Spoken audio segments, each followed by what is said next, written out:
Bible in the book of Galatians chapter 5 verse 1 and Matthew chapter 11:29. And the 2 Corinthians chapter 3, the last verse mga kapatid, Isaiah 41 verse 10. Ang unang aklat mga kapatid, pakinggan po natin. Galatians chapter 5 verse 1. Sa kalayaan ay pinalaya tayo ni Kristo, magsitibay nga kayo at huwag na kayo pasakop ng mali sa pamatok ng pagkakaan. Sa 2 Corinthians chapter 3 verse 17. Ngayon ang Panginoon ay siyang Espiritu, at kung saan naroon ang Espiritu ng Panginoon, doon tayo may kalayaan.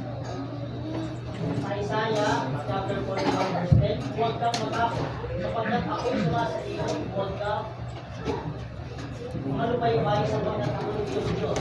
Aking palalakasin ka, o aking tutulungan ka, o aking alalayan ka, sinang kamay ng aking katino. Hallelujah, pagpalain ang pagkabasa ng salita ng Diyos. And I give an opening prayer our message today to Pastor Nolia.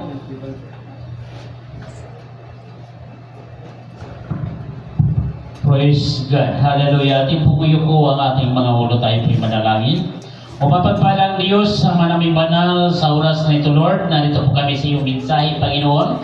Dalangin po namin, God, habang kami ay nakikinig ng iyong mensahe, O Diyos. Lord, inisin mo kami at patawarin mo po kami, Diyos, sa pagdumaloy ang iyong mga salita sa kabuturan po ng aming mga puso.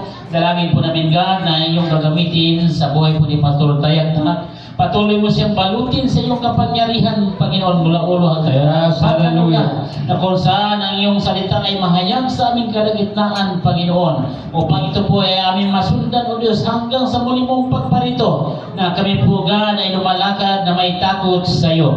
Kaya, God, ang iglesia ito, ibigay mo po, God, ang revival, Panginoon. Hallelujah. Ikaw po ang aming kalakasan, dahil kung wala ikaw, wala kaming magagawa, O Diyos, sa aming mga sarili. Kaya, kailangan ka po namin, God, sa oras na ito. Ikaw po ang Diyos na makapangyarihan. Lukuban mo kami, ano man po ang pagkilos ng kaaway. Sawayin mo, God, sa oras na ito, upang ang salita po, God, na ito po ay malasap po namin.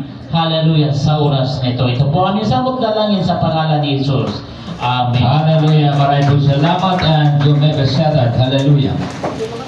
Sa umagang ito mga kapatid, tayo ay nasa church. Ang unang pinakamahalaga sa atin ay ang salita ng ating pong Panginoon. Hallelujah.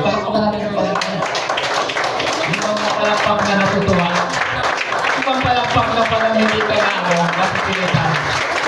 Ayan. And the beginning was the Word, and the Word was with God, and the Word was God. Ang salita mga kapatid ay Diyos. Kaya itong ating pong pakinggan sa ngayon ay Diyos na mangusap sa atin, na siya po mga kapatid, hallelujah, ang tumawag sa atin. Siya po ang may likha sa atin. Mga kapatid, praise God. Kaya nga ang salitang ito ay mahalaga sa ating lahat. Hallelujah. Ang salita ng Diyos mga kapatid ay nagpapagaan ng ating pong mga kabigatan. In the book of Matthew 11:28, mga kapatid, kahit man mabigat yan, magagaanin yan kung ang salita ng Diyos ay intindihin po natin. Ngunit kapag hindi po natin, mga kapatid, unawain ang salita ng Diyos, mga kapatid, mahihirapan po tayo. Hindi po kasi natin mapag-aralan kung ano yung mga bagay na dapat gawin natin para tayo ay gumaan ang ating pong pakiramdam. Hallelujah. At sa oras nito mga kapatid, makinig po muli tayo ng salita ng Diyos, sapagkat ito po ay mga salitang hango sa Biblia, and according to the Bible, mga kapatid, na ito, hindi po siya nagiging mali, mga kapatid. Hallelujah. Sapagkat ang salita na ito ay nakasulat sa Bible, hindi ito salita na nagmumula, mga kapatid, sa tao, kung hindi salita na ito ay nagmumula sa ating pong Panginoon, mula sa Espiritu ng Diyos, na ito po ay nabubuo para tayo po mga kapatid ay makaalam ng katotohanan. Sapagkat ang salita ng Diyos, mga kapatid, ay napakahalaga. Sa gospel, mga kapatid, kung wala po, mga kapatid, ang salita, ay hindi po tayo matutong maglingkod sa ating pong Panginoon. Amen? Kaya by the Word of God, mga kapatid, nakuha po natin paglingkuran siya. Nakuha po natin sundan siya. Nakuha natin, mga kapatid, praise God, na gawin ang mga bagay-bagay para tayo po ay magkaroon ng tinatawag po, mga kapatid, ng pagkaligtas ng ating pong mga buhay. Sapagkat totoo, mga kapatid, mayroon talagang impyerno. Amen? Mayroong impyerno, mayroon talagang langit. Kaya sabi ng Jesus, sabi niya, mga kapatid, in the John chapter 14, na sabi niya, huwag magulumihanan ang inyong mga puso. Magsisampalataya kayo, mga kapatid. Sabi niya, ako'y paroroon. Ipaghanda ko kayo ng dakong kalalagyan at pag ito'y naihanda na, muli akong paparito at kayo ay aking kukunin. And after, mga kapatid, ng 40 days, mga kapatid, praise God, after resurrection, mga kapatid ng Jesus Christ, mga kapatid, siya po ay pumunta ng langit, pero bago siya pumunta ng langit, nagturo siya, mga kapatid, sa kanya pong mga alagad. Kaya ang kanyang mga alagad, gumaganap, sumusunod sa sinabi ng Jesus, mga kapatid, kung ano yung dapat isasagawa ng mga tao. Sapagkat ang mga alagad nga po, mga kapatid, ay sinabihan ng ating pong Panginoon, bago siya pumunta ng langit, na kinakailangan silang magsiyaon sa buong sanglibutan at sila'y inyong bautismuhan sa pangalan ng Ama at ng Anak at ng Espiritu Santo.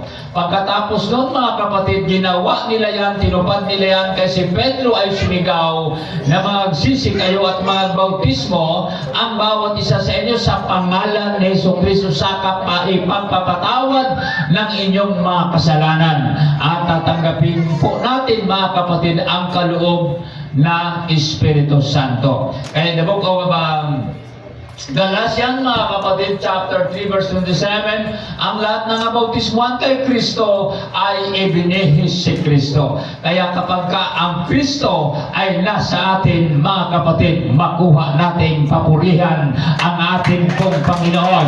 Makuha nating sambahin ang ating pong Panginoon.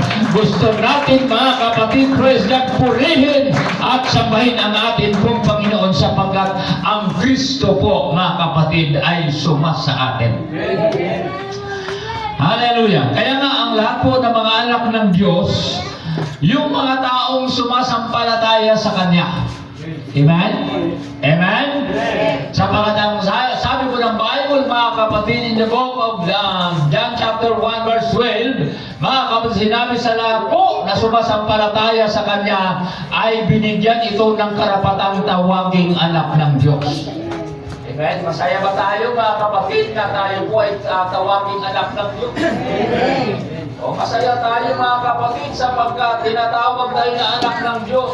Ang lahat po sa atin ay naniniwala sa Kanya. Teka lang, parang hindi yata. Lahat tayo naniniwala sa Kanya. Amen. Hallelujah. Dapat pag sinabi naniniwala sa Kanya, maraming email yan. Amen? Wala naman kasi bayad yan eh. Pag nag-amen ka, walang bayad yan. Ang ibig mo sabihin ng amen, naintindihan mo yung sinasabi ni Pastor. Amen? Hallelujah. Yun po yung amen, mga kapatid. Hindi yung sa cellphone, mag-amen ka lang, padala kita ng 10,000. Napakahalaga pala ng amen. Hallelujah. Puri ng Diyos. Kaya nga, mga kapatid, praise God, ang bawat sa atin, hindi po tayo magsawa na makikinig ng Word of God. Hallelujah. Sapagkat mga anak tayo ng Diyos. Yung anak nga ng kapitan medyo, ang anak ng kapitan gusto nang magyabang anak pa lang yan ng kapitan. Lalo na pag anak ng presidente, mga kapatid. O di ba, mayabang na rin. Hallelujah. Kayo pa kaya na anak ng Diyos? Na hindi kayo mayayabang?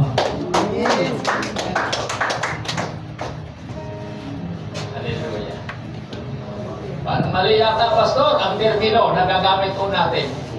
Ang ibig ko pong sabihin, ipagmamalaki po natin, mga kapatid. Ang pagkatawag sa atin na tayo po ay anak ng Diyos.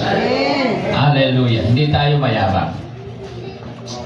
Glory to God. Hallelujah. The message today, mga kapatid, yoke of bondage. Alam ba natin yung bondage? Ayan. Yoke of bondage. Tama ba yung basa ko? Ha? Yoke of bondage. Pag hindi niya ako mga kapatid, kung hindi tama yan. Tama ba yan, Brian? Yoke of bondage. Bondage. Wala kasi siya pinisi. Bondage. Mabuti na lang mga kapatid, mabubungi na yung ipin ko. Hallelujah. Pagka may singaw na, sasama na yan. Purihin ang Panginoon. At alam mo natin mga kapatid, ang salitang yoke of bondage, mga kapatid, ito po ay sinasabi mga kapatid na pamatok ng pagkaalipin. Hallelujah. Lahat naman po tayo mga dati yun. Di ba? O sabihin na po natin sa panahon ngayon, naging alipin pa rin po tayo mga kapatid ng tinatawag na sabihin na po natin mga pasanin sa buhay. Or alipin po ng kasalanan. Dati po nag-message po tayo, what is the problem of humanity? Hallelujah. Dati nag-message tayo, di ba? What is the problem of humanity? The problem of humanity, mga kapatid, ay sabi ng iba pera. Sabi ng iba yung walang bigas. Yun ang problema mga kapatid na sa katauhan. Lahat ng mga tao ay nagproblema sa mga ganun. Ang unang pangunahin ng tao pagka nagproblema ay yung bang wala siyang bigas. Hallelujah. Pero hindi po yan sa Bible. Sa Bible kasi, mga kapatid, ang number one problem ay ang kasalanan. Amen? Kung ang kasalanan ay mananatili sa tao at iyan ay tumatahan sa tao, yan po mga kapatid ang tinatawag mga kapatid na pagkaalipin ng kasalanan. Amen po?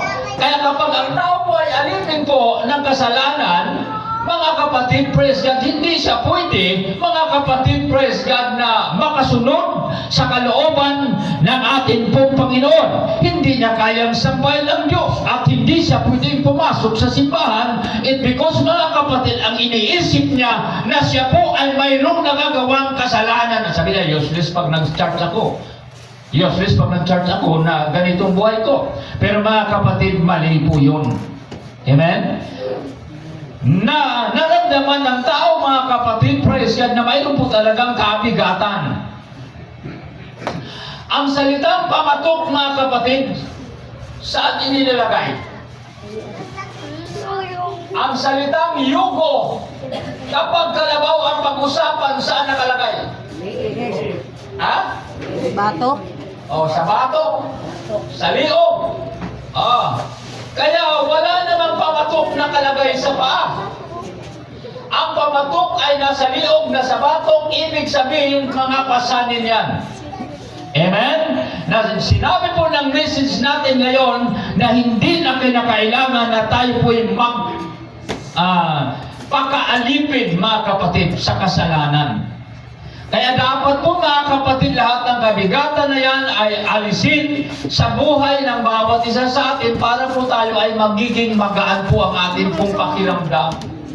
Kung laging alipin po tayo mga kapatid, praise God, ng kasalanan ay nagiging mabigat ang ating pong pakiramdam. Kaya nga mayroong Word of God. Kaya nga may salita ng Diyos na nagtuturo sa atin para sa ganun po, mga kapatid, ay gagaan po, mga kapatid, ang ating pong pakiramdam sa dami-dami po ng problema. Saan ka mang lugar pumunta, ang daming problema. Oo, pumunta ka sa pinakasulok, mga kapatid, ng bahay mo, maisip mo talaga yung problema. Lahat ba tayo may problema? Amen. Hallelujah. Sino sa inyo ang hindi marunong ng problema? Hallelujah. Sino sa atin mga kapatid ang hindi mang problema? Wala puro tayo marunong tayo mang problema. Hallelujah. Yung hindi marunong, alam ko yung dito kung marunong problema yun. Pero palagay ko, yung mga ganun, parang wala silang problema. Hallelujah. Alam niyo yung mga walang problema, sila yung mga espesyal. Gusto niyo mag-special kayo? Oo. Hindi kasi marunong ang problema. Special ang tawag ko. Hallelujah. Kaya ang tao po mga kapatid, talagang pong pagka naalitin ka ng tinatawag na kasalanan, mayroon po talagang kabigatan. Kailan lang yung gagaan? Kailan gagaan yun? Di ba kapag tayo po yung pumunta ng simbahan, nung unang kauna-unahan natin pinasukan, dito sa inyo ang pumasok sa simbahan na nangungumpisan. Pagkatapos daw ng pangungumpisan, gagaan na daw yung kanyang pakiramdam. Taas na kamay yung nakapangumpisan. Wala sa inyo nakapangumpisan? Mga kapatid.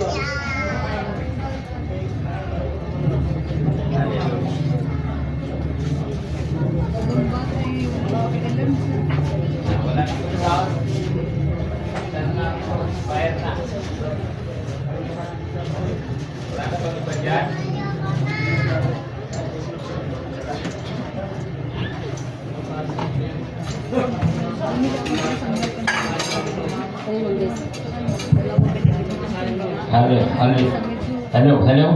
Hello.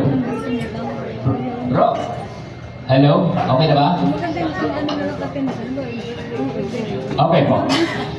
Alam po ba natin mga kapatid, ang nangungumpisan daw ay gumagaan ang kanyang pakikiramdam. Kasi po, nasabi niya yung lahat.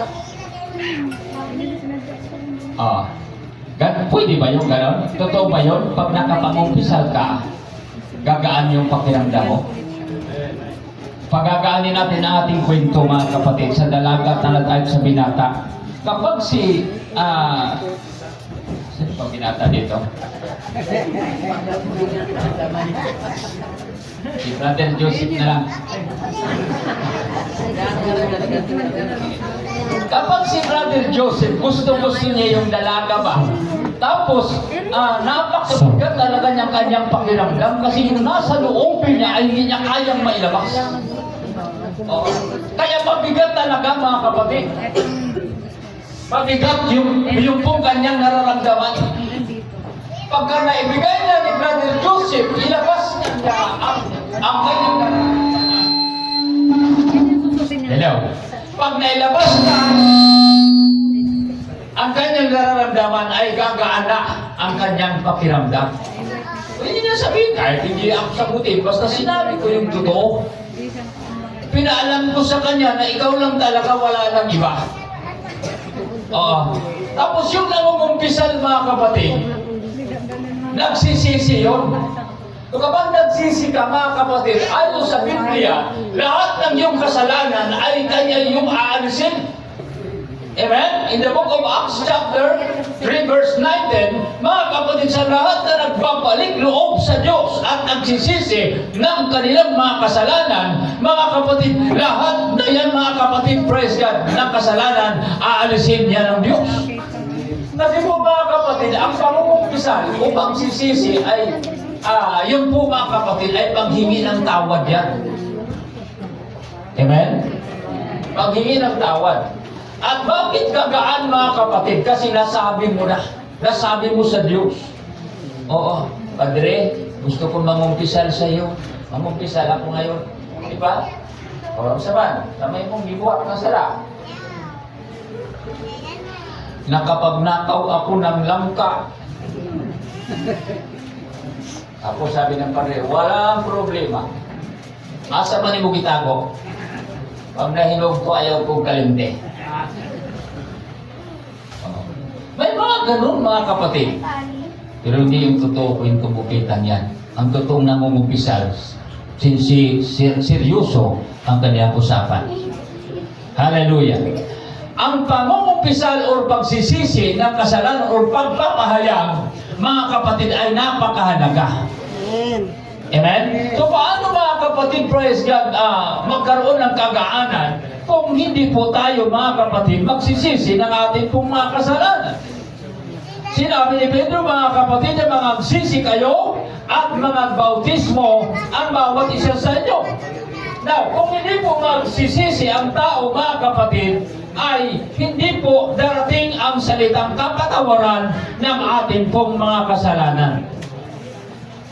Sabi niyo kanina, ang yoke, mga kapatid, ay nasa batok. Amen? Nasa liig. Hallelujah. Ang bondage, mga kapatid, ay ang salitang ito ay pagkaalipin. So hindi na po tayo dapat maging alipin ng kasalanan. And according to the Bible, mga kapatid, sa Galatians chapter 5 verse 1, sa kalayaan ay pinalaya tayo ni Kristo, magsitibay nga kayo at huwag na kayo pasakop na muli sa pamatok ng pagkaalipin. Kaya ang sabi po dito, mga kapatid, na hindi na po tayo magpaalipin muli sa pamatok ng pagkaalipin. Kasi po, pinag-usapan natin dito, ang tao po ay naging alipin po ng kasalanan. Kapag kaalipin po ang tao ng kasalanan, mga kapatid, siyempre po wala siyang ibang susundan kung hindi po yung tinatawag, mga kapatid, na maging kasalanan. Nananatili po sa kanya. Kaya nga kapag hindi na po siya alipin, hindi na po nanatili ang kasalanan. It's because siya po, mga kapatid, ay humingi na ng tawad sa ating pong Panginoon. Hindi na po siya, mga kapatid, alipin. Tayo ngayon, hindi na po tayo alipin ng kasalanan. Amen? Kasi po, pinago na po tayo, mga kapatid. Amen? Hindi na po tayo alipin. Kasi kung magpaalipin po tayo hanggang ngayon, mga kapatid, sayang po yung ating pong pagpapagod. Sayang naman po, mga kapatid, yung ating pong paglilingkod sa Diyos na naging alipin pa po tayo. Pero sa Biblia, mga kapatid, mayroon po yung tinawag na assurance, mga kapatid. Katiyakan po ng ating pong mga buhay na kung tayo po, mga kapatid, ay hindi na magpaalipin ng kasalanan, mayroon tayong lugar na pupuntahan, mga kapatid, na sabi ng Jesus, kung saan ako naroroon, kayo naman ay dumuon. Now, ang salita ng Diyos, mga kapatid, ibinibigay sa atin na upang tayo po, mga kapatid, ay hindi na po tayo magiging alipin, mga kapatid, ng kasalanan. Sabi nito, sa kasalanan ay pinalaya tayo ni Kristo. Amen? Hello? Ulitin ko po. Sa kasalanan ay pinalaya tayo ni Kristo. O, dapat, di ba? Kasi po, kung pinalaya tayo sa kasalanan, hindi po tayo alipin ng kasalanan. Hallelujah. Kaya magsitibay nga kayo at huwag na kayong pasakop muli sa pamatok ng pagkaalipin. Ang pinagsasabihan po dito, mga kapatid, ay ang mga Kristiyano, ang mga anak ng Diyos.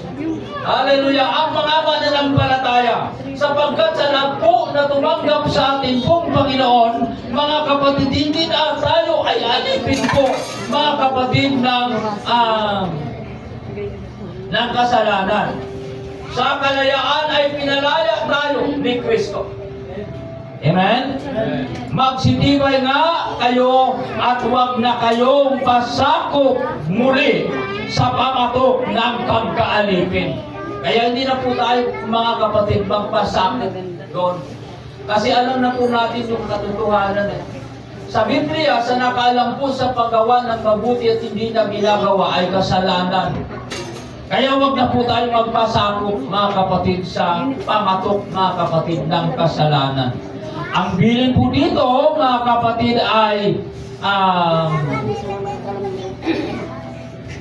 sabi nga po dito, at huwag na kayong pasakop muli sa pamatok ng kasalanan. Kaya nga, ang bawat isa sa atin, di na po tayo pwede doon sa tinatawag po na kasalanan. Ang sabi po, mga kapatid, na Matthew 11, Kung bakit mga kapatid ito ay binibigay ang Word of God sa bawat sa atin, sa mga lumalapit sa Kanya, kasi mahalaga mga kapatid na maintindihan po natin na kapag ikaw ay tinanggap mo ang atin pong Panginoon, huwag ka na mga kapatid, praise God, hallelujah, magpasakop sa pamatok mga kapatid ng kasalanan. Kaya sabi po ng Biblia, Matthew 11:29, sabi nga po dito, na kayo, Matthew 11, chapter 29. Pasanin niyo ang aking pamatok at mag-aral kayo sa akin, sapagkat ako'y maamo at mapakumbabang puso, at masusumpungan ninyo ang kapahingahan ng inyong mga kaluluwa. Hallelujah. Masumpungan po natin mga kapatid ang kapahingahan ng ating pong mga kaluluwa. Alam po natin mga kapatid, ang kaluluwa, kung bakit masumpungan ninyo ang kapahingahan ng inyong kaluluwa. Kasi po mga kapatid, ang ating kaluluwa, ito yung nakakaramdam. Amen? Siya yung nagdudusa. Siya yung nabibigatan. Mga kapatid, ito yung ating pong kaluluwa. Kaya masusumpungan po natin mga kapatid ang kapahingahan ng ating kaluluwa. Kaya take my yoke upon you and learn of me. Sabi nga po mga kapatid na basahin nyo ang aking pamatok at mag-aral kayo sa akin. Parang napagkagaling. Wala ba? Open mo na konti. Hello. Hello. Nahihirapan ako eh. Hello. Basahin niyo ang aking pamatok at mag-aral kayo sa akin. Take my yoke upon you and learn of me. Bakit learn of me? Bakit tayo mag-aral sa Kanya?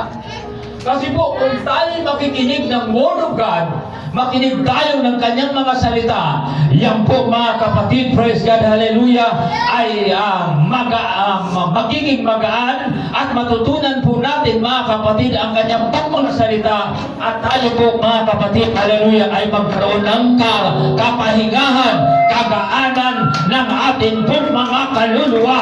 It's because mga kapatid, naintindihan po natin ang salita ng ating pong Panginoon.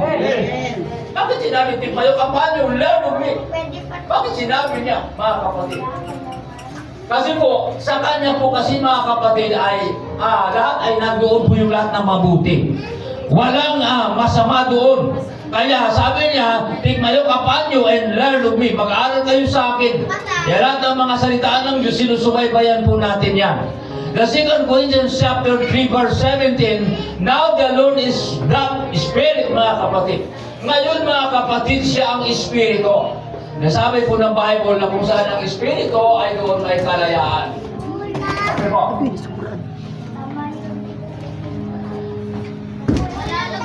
The 2 Corinthians chapter 3 verse 17. Basahin po natin.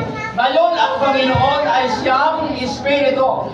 At kung saan naroon ang Espiritu ng Panginoon, doon ay may kalayaan.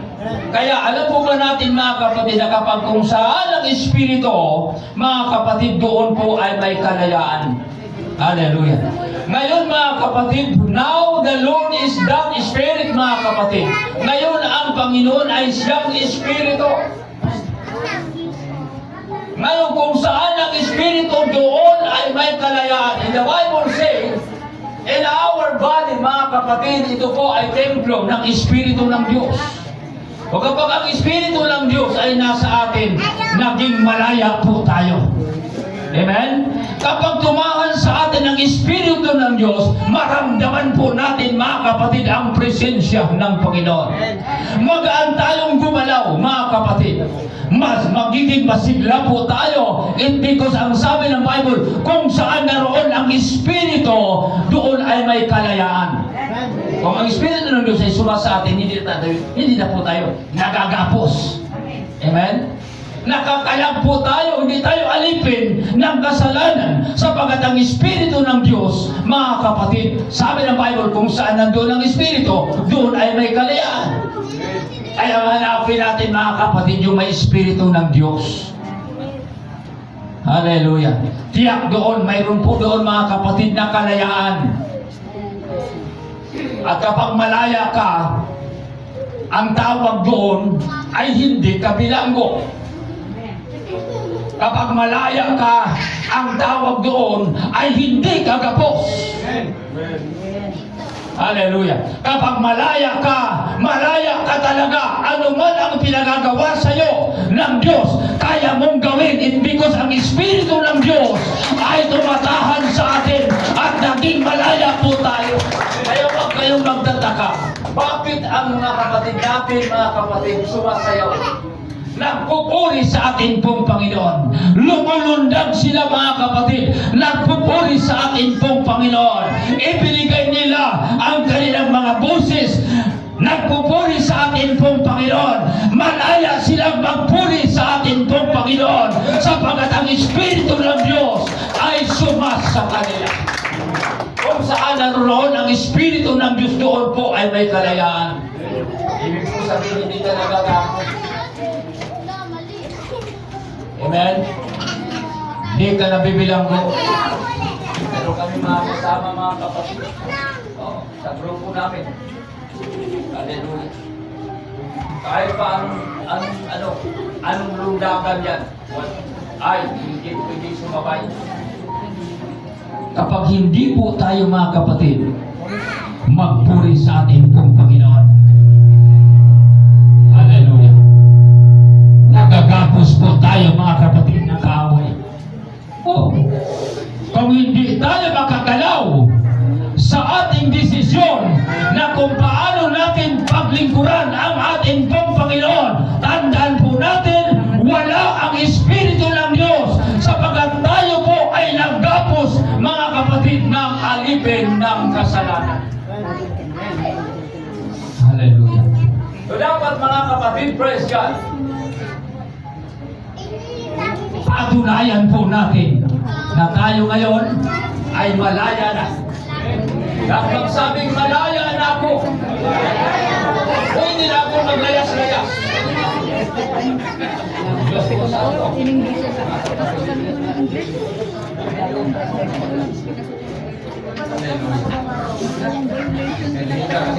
Maglayas-layas yan. Hallelujah. Kita ko yung ano nyo, ha?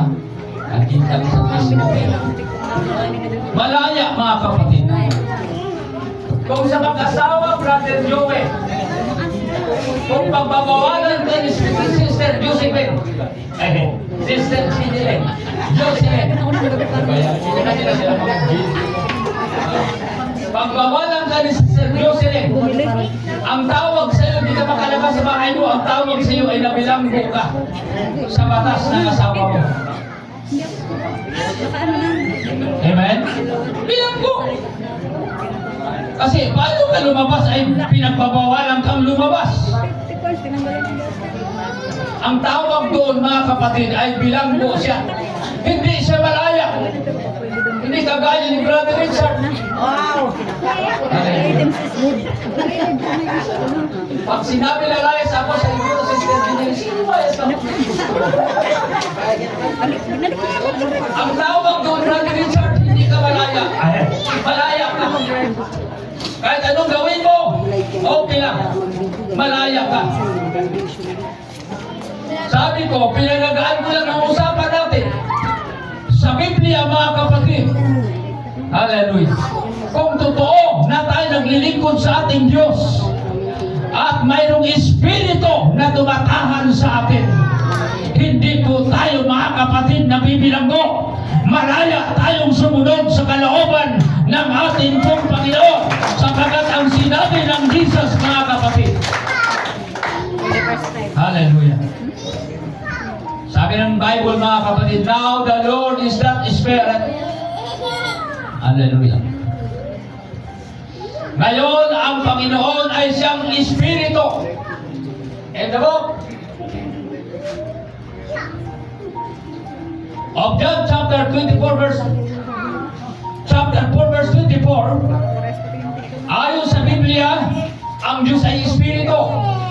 Ang lahat na hindi ko kabisado masyado mga kapatid. John 4:24, ang Diyos ay Espiritu. Ang mga sa Kanya nagsipagsamba sa Espiritu. Ha?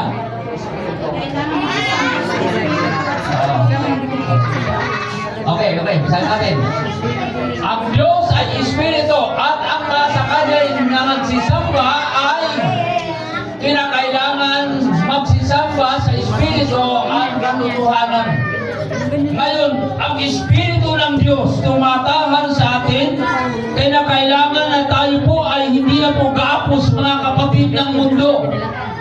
At ayaw mo magpuri sa Diyos. Ayaw mong pumapalakpak, ayaw mong lumunda. Di ba?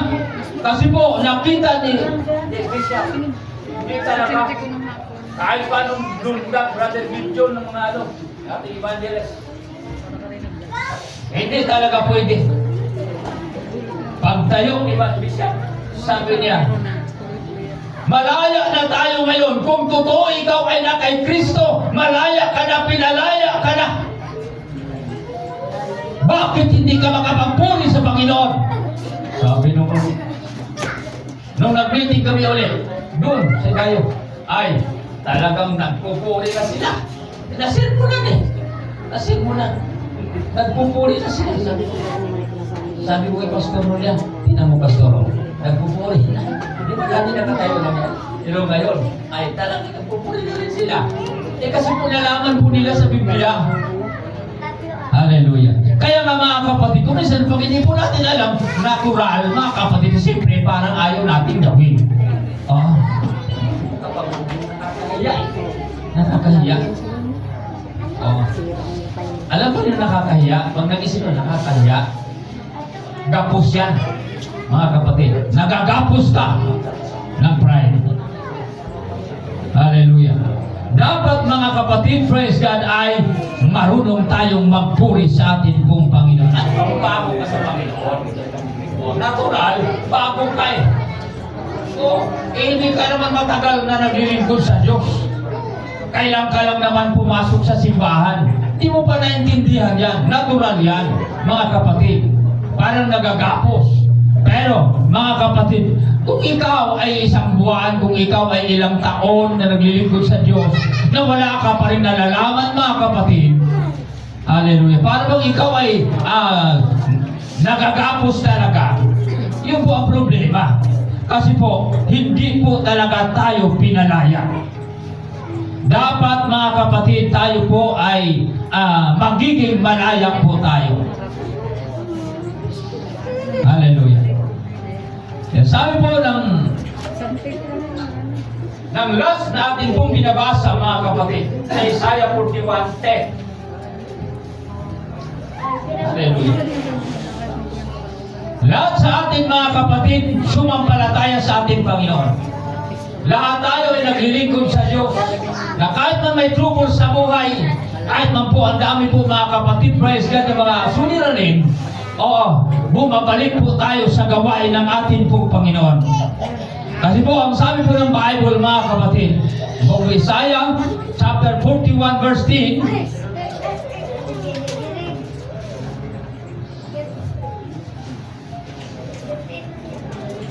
ito na ba yun? Okay. Huwag kang matakot sapagkat ako'y sumasa iyo. Huwag kang manglulupaypay sapagkat ako'y iyong Diyos. Aking palalakasin ka, aking tutulungan ka.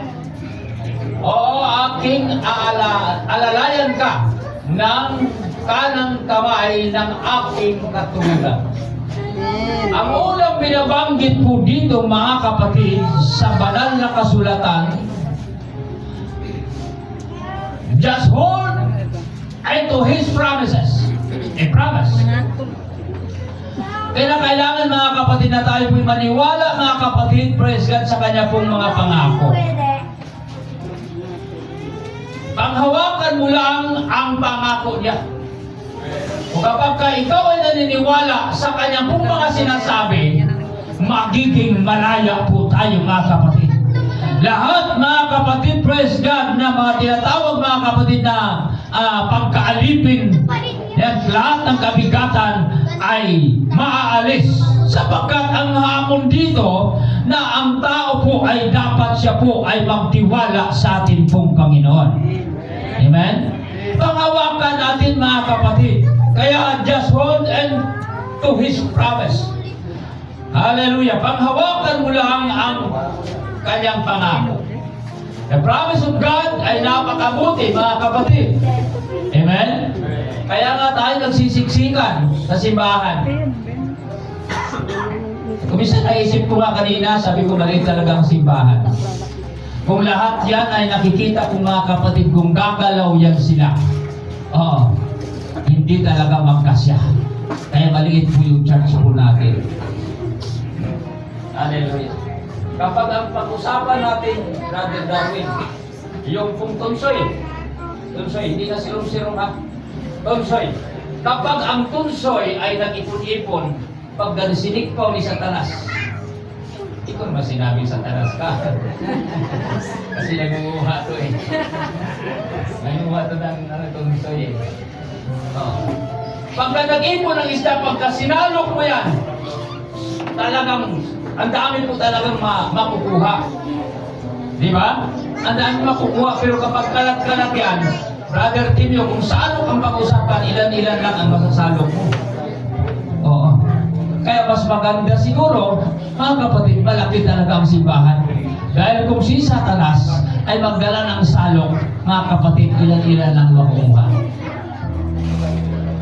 Okay po, mga kapatid, tandaan po natin, huwag tayo mga kapatid malungkot. Huwag tayo malulumbay mga kapatid. Sapagkat ang Diyos mga kapatid ay nagturo sa atin na panghawakan mo lang ang kanya pong mga pangako. Just hold onto His promise. Kaya nga ito yung pinaabot sa ating lahat para lumakas po tayo at hindi po tayo mga kapatid manatili sa kahinaan.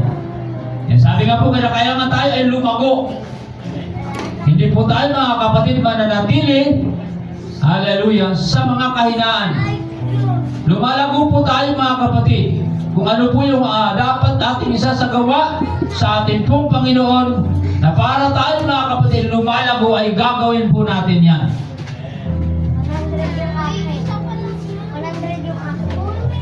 Kung minsan nag-alangan ang tao. Dahil siyempre po, mahina pong tao mga kapatid. Kung minsan ang tao mga kapatid, nandun talaga yung kanyang pong panglulupay-pay. Nandun po yung kanyang takot. Parang ayaw niya mga kapatid. Lalo na pag nagpagsabihan, kapag ulitin po pang mag-church dyan, hiwalayan na kita. Hallelujah. Kaya sabi po ng Bible mga kapatid sa Pagkisaya,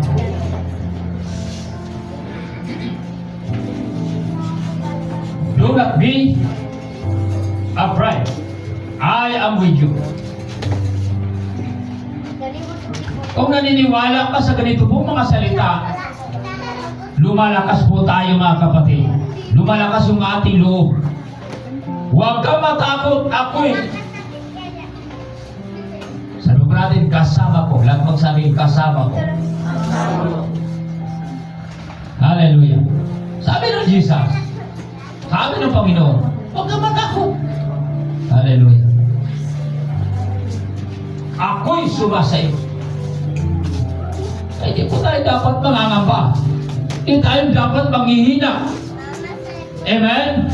Bakit po mga kapatid, praise God, kumisan dahilan na hindi po natin pagdalo sa gawain ng Diyos sa pagkasari-sari.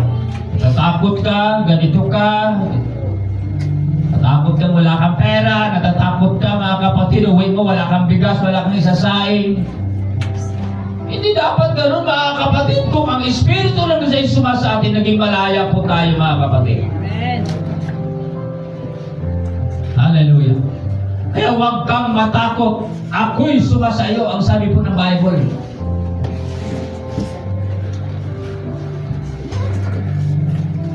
Ano pa mga kapatid sinasabi? Fear not, I am your God. Huwag kang mangangamba. Ako ang inyong Diyos. Ibig po sabihin, iginagarantor ng Panginoon, mga kapatid, sa buhay ng bawat isa sa atin, na makapangyarihan ang atin pong Panginoon na pinaglilingkuran. Sabi niya, I will help you and take care of you. Hallelujah. Natutuwa po ba tayo mga kapatid sa ganyung mga salita? Kung tayo mananampalataya, walang dahilan mga kapatid, praise God, na hindi natin sambahin ang ating pong Panginoon. Sapagat ang sabi niya, tutulungan kita at alagaan kita. Oo, hindi tayo pababayaan ng Diyos. Kuminsan tayo mga kapatid nag-isip, kung hindi ko gagawin ito, ano muna ako, masyal-masyal muna ako, Sister Linda. Maglako muna ako ng gulay. Maglako muna ako ng bananakyo. Hallelujah. Kasi kapag magsamba ako, wala kaming kakainin mamaya. Yan sabi ng Panginoon, I will help you and take care of you. Malinaw ang sinabi ng Panginoon. Hindi tayo papabayaan ng Diyos. Sabi ko nga sa inyong lahat mga kapatid, dati naman po ang ating mga buhay ay hindi ganitong buhay natin. Ikakwento ko sa inyo, dumating ako sa lugar na ito na ang bahay namin ay tabing-tabing. Paghihipa ng hangin, na ganun po yung tabing. Hallelujah. Tulda lang ba? Hirap talaga. Pero sa tulong ng Panginoon, mga kapatid, noong mga panahon na yun, may kahirapan. Pero mga kapatid, pagdating ng Sunday, although na ilan lang kami sa simbahan, andoon talaga kami mga kapatid. Taglay din po namin noon, mga kapatid, ang kahinaan ng aming pong pananampalataya. At kuminsan, naranasan kong nagkamali ako sa Diyos. Dahil mga kapatid, praise God, naalipin po talaga ako, mga kapatid, ng kahinaan. Hallelujah. Pero totoo ang salita ng Diyos. Sabi niya, I will help you and take care of you. Totoo ang salita ng Diyos. Hindi tayo pabayaan ng Diyos. Hallelujah. Tinugtahan ko yung pinsan ko doon. Pinsan ko ngayon. Namatay. Tapos kaikot-ikot. Sabi ko, nangyari sa lugar na pinuntahan. Kasi po yung namatay, mga kapatid, umalis ako sa Purias ay 3 taon pa lang yun. 3 taon pa rin talaga yun. Kako lang. Malit pa siya. Umalis ako doon ay 1977. Nagkita kami, mga kapatid, 2026. Patay na siya. Grabe. Ikot-ikot kami mga kapatid. Sabi ko, pupunta ko dito. Sabi ko kay Sister Linda, tinapon. Ibig ko sabihin kasi bakit, yung nasa puso ko nag-isip kasi ako, bakit dito sila nilagay?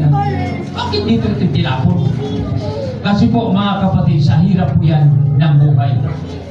Amen? Kung saan-saan. Pero kung nakuha natin paglingkuran ang ating pong Panginoon, totoo ang Diyos na tayo po ay Kanyang tutulungan. Kung sa buhay natin ngayon ay ganito po tayo, darating po ang panahon mga kapatid na hindi lang ganito ang buhay natin. Amen? Wala tayo. Pataas ng pataas po tayo mga kapatid. Sabi ko sa inyo, nagmula tayo sa tabing-tabing. Mula sa tabing-tabing. Masabi ba natin na totoo kayo sinabi ni Pastor? Totoo yan. Na talagang hindi po tayo nananatili sa tabing-tabing. Kasi po mga kapatid, mayroon tayong Panginoon na siya po ang nagsasabi, huwag tayo mga kapatid, praise God, hallelujah, mangangamba, huwag tayong matatakot mga kapatid, praise God, hallelujah, sapagkat siya po ang ating Diyos. Tayo po'y kanya pong tutulungan, hindi po tayo pababayaan. Hallelujah. Kung mayaman tayo ngayon, Brother Richard, kung mayaman ka ngayon, ang sukat ng yaman mo, maniniwala po tayo sa Diyos. Hallelujah. Sa susunod na mga taon, mas mayaman ka pa kaysa ngayon. Amen. Niniwala po ba tayo? Kasi sabi ng Diyos, hindi tayo niya pababayaan. Hindi tayo iiwanan ng ating pong Panginoon. Amen? Hallelujah! Ang sabi ko, ang edad kong ito, di na kailangan ako magkaroon ng pag-aasa mo masinso. Di ba? Pero buhay ang ating pong Panginoon, mga kapatid. Hindi tayo pinababayaan ng Diyos. Ang sabi ko sa nakausap ko doon, mga kapatid, sabi ko, noong unang panahon, hallelujah, ikumpara po natin sa ngayon, ang buhay ko, sabihin ko sa iyo, hallelujah, sabi ko sa kanya, ang perang nahawakan ko ngayon ay hindi ko nahawakan noon. Lumago ba tayo? Sino sa atin ang gustong lumago? Sino sa atin ang gustong umasinso? Asinso lang mga kapatid. Huwag kayong mag-isip na kayo ay yumaman. Amen?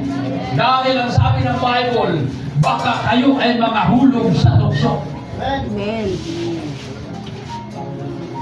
Ang atin ngayon isasagawa, hallelujah, ay ang ating sundan, ang ating pong Panginoon. Maniwala po tayo sa ating pong Panginoon upang kung ano man ang nakapasan-pasan, mga kapatid, na mga tinatawag na kabigatan, pagkaalipin ng kabigatan na yan, aalisin yan ng ating pong Panginoon. At magbago ang direksyon ng ating pong mga buhay. Amen? Hallelujah. Kung sa ngayon, mga kapatid, mayroon lang tayo dati-dati mga kapatid sa mga parting probinsya, ang kanilang sakayan doon kapag pumunta sila sa pistahan ay ang barsahan, buyor ng karabaw. Napakahirap. Ay kung baguhin ng Diyos yan, magtataka ka sapagkat makita mo na lang na ang kanilang sinasakyan ay hindi na barsahan, kung hindi four wheels na.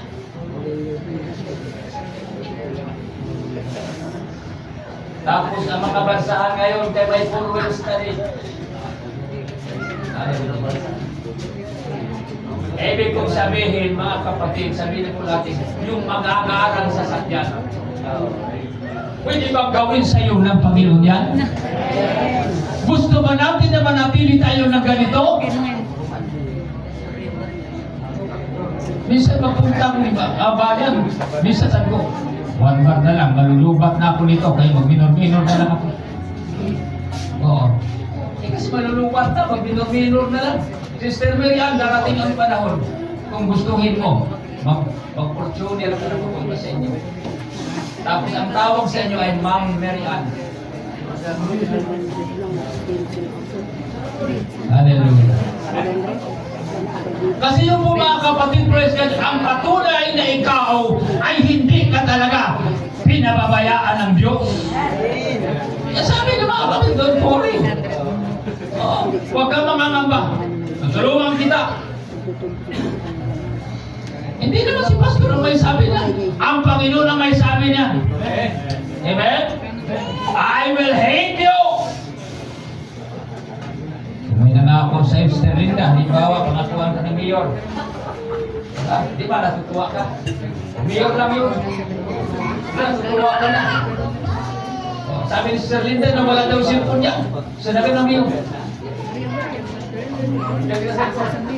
Natutuwa. O di ba, dali-dali. Natutuwa tayo. Dito sa Bible, sinabi po mga kapatid, Hindi tayo dapat mangamba. Hindi tayo dapat matakot. Tulungan kita. Pag ikaw ay sinabihan ng Diyos, tulungan kita, magkaroon ba tayo ng lakas ng loob? Hallelujah. Kung si pastor magsabi sa inyo, dito kayo magsisimba kayo, tutulungan ko kayo. Pupunta ba kayo? Wala ka dyan kay pastor. Hindi. Pero kapag ikaw ay isang mananampalataya, at sinabi po, mga kapatid ng pastor, ang mga nakasulat sa Biblia, na ikaw ay tutulungan ng Panginoon, mga kapatid, lumalakas ka, pupunta ka sa simbahan, papurihan mo ang atin pong Panginoon. Amen! Sapagkat alam mo na totoo ang Diyos na nangako sa iyo. Sabi niya, ako ang Diyos mo. Sabi po ng Panginoon, ako ang Diyos mo. Kapatid na doon po, kaibigan ko to. Lagi kaming magpakita. Hallelujah. At yun po yung taong mabait, mga kapatid. Hindi pa naman nagwawala yan dito sa playa. Ngayon, nasa simbahan na. Hallelujah. Mga tawag ng Panginoon sa tao na hindi natin alam. Bakit? Pastor, hindi ka lang kami suluinin. Suluinin. Si Brother Gideon, magsasuluinin yan. Sabi ng Brother Gideon, oy, masama mo mga pastor, di mo magsuluinin. Ako lang ba? Pero totoo yan. Sabi ko nga, pag gumalaw kayo, lagi kong sinasabi sa inyo, magliliwanag kayo. Mga kapatid, susundan kayo. Di kayo marunong mangaral, di kayo marunong magbasa. Pero kapag ka gumawa ka ng mabuti sa harapan ng tao, mga kapatid, ang tao ay sasama sa iyo. Amen? Palakpakan natin ang Panginoon. At kapag ka siya ay sasama sa iyo, matutunan niya, mga kapatid, hallelujah, ang salita ng ating Panginoon at makuha niya ang paglingkuran ng Diyos. Darating ang panahon na yan ay magiging matatag na.